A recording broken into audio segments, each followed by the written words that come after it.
Hello, everyone. It's Thursday, May the 14th, and I wanted to make this for anybody that needed it.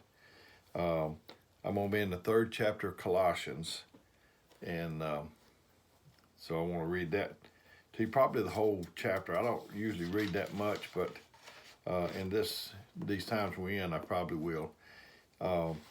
I've heard this preached many a time, and I've preached it myself.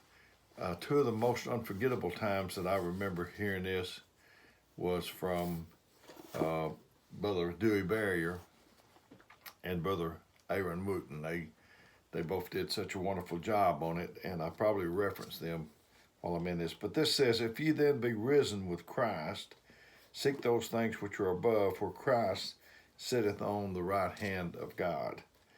If something is risen, it must have been dead at one time. Set your affection on things above, not on things of this earth. For you are dead, and your life is hid with Christ in God. Paul said that he died daily, so that's what we have to do. We have to die daily. Brother Aaron, he preached that at Meridian. I don't remember how long ago, a couple of 3 years ago, and he said that on the way down there, they ran up on where it was a dead animal in the road, like we see so many times. And he said it didn't make any attempts to run off, had no movement, and he made some real good illustrations and comments about it. Right now, I can't remember all of them, but it was good. So I remember Brother Hubert Sampson. He was a barber, and he told me once that he, maybe more than once, but he told me that he got called out to cut a man's hair that was deceased. And he said the man never told him how he wanted it cut. He never said, "You got me." He never said, "You hurt me." He never said, "I don't like your haircut." The man was dead. And Melinda, my wife, she's been called on to go to the funeral home for sisters that's passed away. And so she's had the same experience. And it said, "When Christ, who is our life, shall appear, then shall we ye also appear with him in glory." Another place says that when we will be like him. So that's what we're striving for. It says, "Mortify your members upon the earth." Mortify. It means to subdue or deaden or kill. "Mortify therefore your members which upon the earth: fornication, uncleanness, inordinate affection, evil concupiscence, and covetousness, which is idolatry." We're trying to kill these things. "For which things' sake the wrath of God cometh upon the children of disobedience."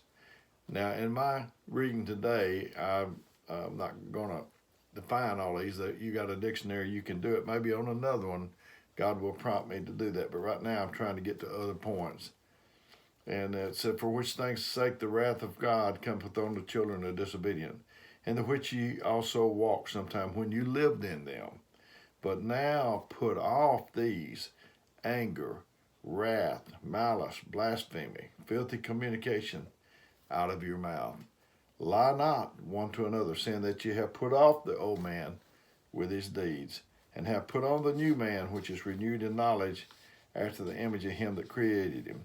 For there is neither Greek nor Jew, circumcision or uncircumcision, nor uncircumcision, barbarian, Scythian, bond, or free, but Christ is all and in all." In the Old Testament, God was with them. Now God is in us.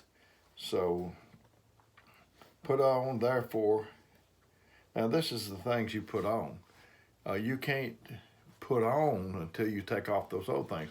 Brother Hubert told me that if he came home and Sister Lucille said, "Hubert, I've got you a new shirt," and maybe it was wintertime and he had his coat on, "and I want you to try it on, Hubert." He said I would have to take off the coat and the other shirt he had on to try on the new one. So you got to take these things off before that you can put on the things that he's telling you to put on. So put on therefore, after you took off the other things, as the elect of God, holy and beloved, bowels of mercies, kindness, humbleness of mind, meekness, longsuffering, forbearing one another. Seems like we can't forbear one another for anything, for any length of time. We need to forbear one another. It says, forbearing one another, forgiving one another. If any man have a quarrel against any, even as Christ forgave you, so also do you. And above all these things, put on charity, which is the bond of perfectness. The bond that holds those other items that we just read, holds it together.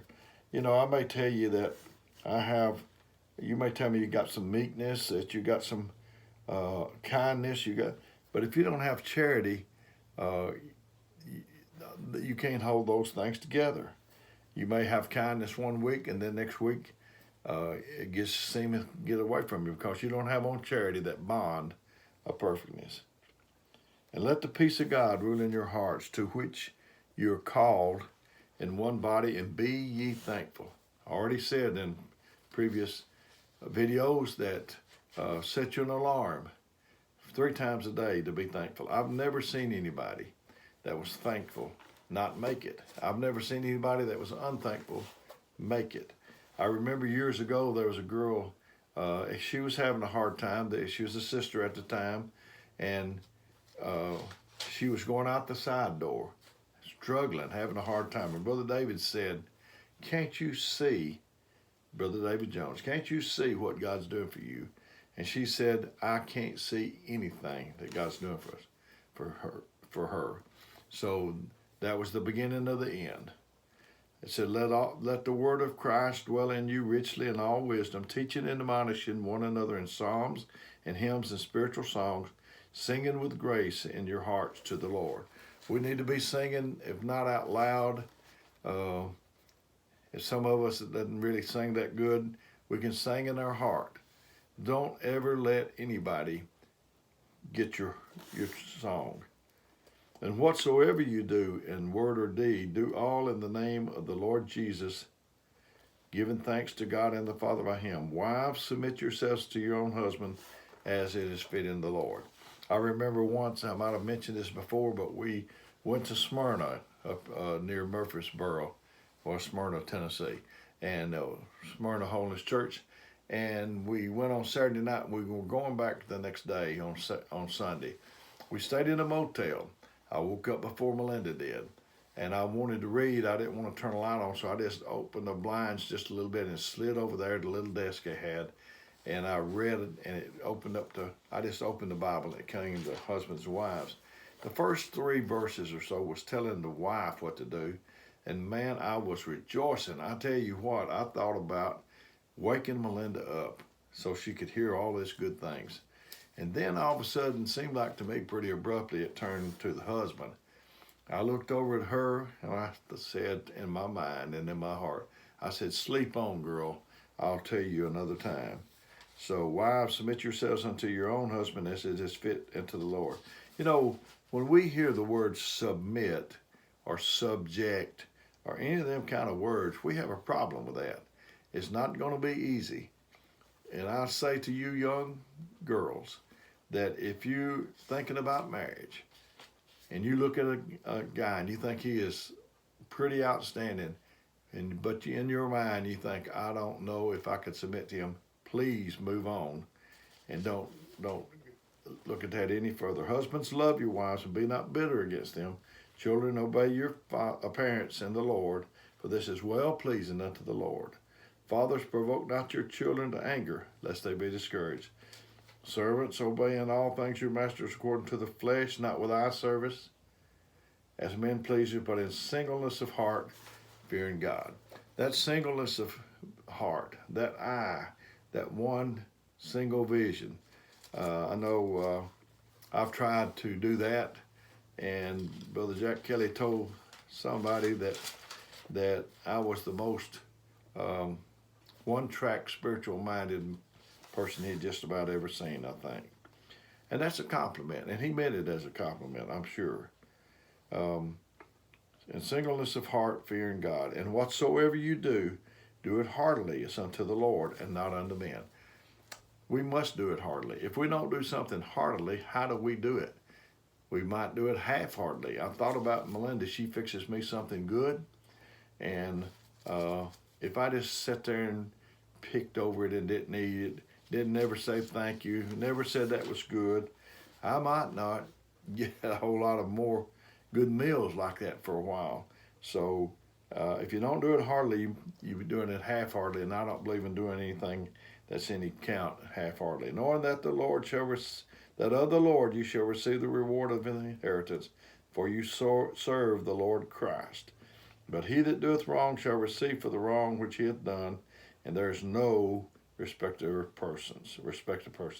I've read the 3rd chapter with 25 verses, and talking about, we need to keep our eye upon the goal. Brother David Jones said the only time we see obstacles is when we take our eyes off the goal. And he talked about dead and hidden. Let me flip back to that.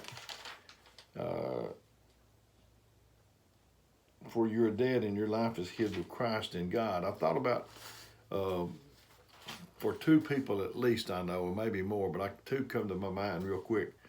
It was Moses and Christ.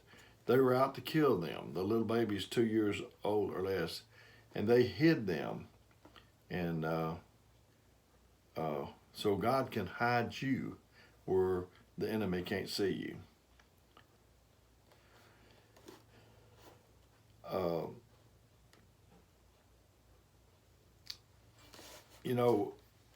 We need to crucify the flesh. If we can crucify the flesh, nail it up on the cross like they nailed Jesus, I believe that the Spirit will move from the front of the church to the back, but it's not going to move until we crucify the flesh. We need to, I don't want to play flesh games. I'm not interested in it. Who's got the greatest sermon? Who gets the credit? Or any of them things. I think that hinders us so much. And the sacrifice, I know in the Bible he said in Romans he said a living sacrifice. They used to sacrifice those animals and they killed them, because if they didn't kill them, they would try to crawl off the altar. We're a living sacrifice, and we don't need to crawl off. We need to let what God needs to do to us to perfect this work. Thought about a story, I think Brother Carnes Tabor heard him say. This man went to a place that sold crosses, and he thought his was big, and he walked in there and he laid it down, and he was looking for another cross. And so he looked and looked and looked, and finally he found a cross that he thought that maybe he could handle, and that maybe the man would trade in the one he had brought in for that one. And he told the man, he said, I think this is the one I want. And the man said, that's the one you brought in. Heard another one, and this might have been Brother Carnes, I don't know, but man was praying to God, and he said, oh Lord, my life is no good. I just wished I was dead. And then this little story said, poof, this genie came and said, you rang? Can I help you? And the man said, he was saying that the cross was too heavy for him. He wished he was dead. He said, you rang? Can I help you? And he said, yeah, if you would, help me get this cross back up on my shoulder. And I'm a big cut up. I've said that before. I haven't told you anything. It's, I know, like Joel Osteen or somebody, I always start off with a joke or something. I don't do that, but I usually, a lot of times I will come across something. And I heard about this doctor and lawyer and preacher that went hunting, deer hunting, and they all put their weapon up at the same time. They saw the deer. They all shot simultaneously. The deer fell, and they went up there where the deer was, and they was arguing about who shot it. The lawyer said, got me a deer, and he just knew that was his deer. And the doctor said, I wouldn't be so sure about that. I think I got that deer. And then the preacher, he said, I think I might have got him. And here came a game warden up. And the game warden said, "Could I ask what you were arguing about, men?" And they told him that they was arguing about who shot the deer. And he said, "Well, maybe I can help you out." And he looked. He said, "The preacher shot the deer." And they said, "How can you be so sure?" He said, "Well, look at the wound. It went in this ear and it came out this ear, so it had to be the preacher. I don't think I've ever killed anybody yet, but I probably wounded a few. So anyway, and we ought to try, those two brothers asked to be on the left hand and right hand of Jesus. We ought to try crucifying the flesh, nailing it up on a cross, forgetting who gets credit in all those flesh games, and see how much more spiritual we can get and what God can do for us. I've been a little bit long this morning, today, but may God bless you is my prayer.